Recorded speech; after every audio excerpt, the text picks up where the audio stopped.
Praise the lord. ఈరోజు దేవుని వాగ్దానం కీర్తన గ్రంథము 119 అధ్యాయము 50వ వచనం. నీ వాక్యము నన్ను బ్రతికించి ఉన్నది, నా బాధలో ఇదే నాకు నెమ్మది కలిగించుచున్నది. దేవునికి స్తోత్రం కలుగునుగాక.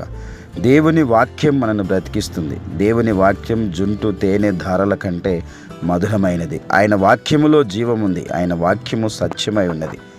అలాగే శ్రమలలో, బాధల్లో, కష్టాలలో, కన్నీటి మధ్యలో కృంగుతున్నప్పుడు దేవుని వాక్యమే మనకు బాధల్లో నెమ్మది కలగజేసేది. కనుక బైబిల్ చదువుదాం, ప్రార్థన చేద్దాం. దేవుడు ప్రతి శ్రమలో నుండి దేవుడు మనల్ని విడిపిస్తాడు. కనుక ఈ సమయంలో వాగ్దానం ఉంటున్న మీ జీవితంలో ఏ బాధలో, ఏ కష్టంలో ఉన్న దేవుడే ఆదరించి నెమ్మది కలగజేసి దీవించునుగాక. ఆమేన్. తల్లోంచి కళ్ళు మూసుకుందాం, ప్రార్థన చేసుకుందాం. ప్రేమ కలిగిన మా తండ్రి, పరిశుద్ధుడైన యేసయ్యా నీకు స్తోత్రం. ఈ ఉదయకాలపు సమయం మీరు ఇచ్చిన వాగ్దానం బట్టి నీకు స్తోత్రం నాయన. నీ వాక్యం మనల్ని బ్రతికిస్తుంది ప్రభువా. నీ వాక్యమే మాకు బాధలో నెమ్మది కలగజేస్తుంది తండ్రి. అవును నాయన, ఎంతోమంది నాయన మరి బాధలు పడుతున్నారు ప్రభువా.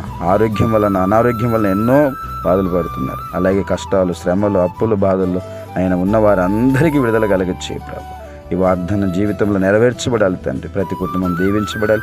ఎవరెవరు ఏ బాధలో, ఏ కష్టంలో ఉన్న ప్రభు ఆదరించబడి దీవించబడటకు నెమ్మది, సమాధానం, ఆశీర్వాదం ఈ ఉదయకాలంలో ఎవరు కలిగించి దీవించమని యేసయ్య నామంలో ప్రార్థన చేసి అడుగుచూ ఉన్నాము తండ్రి.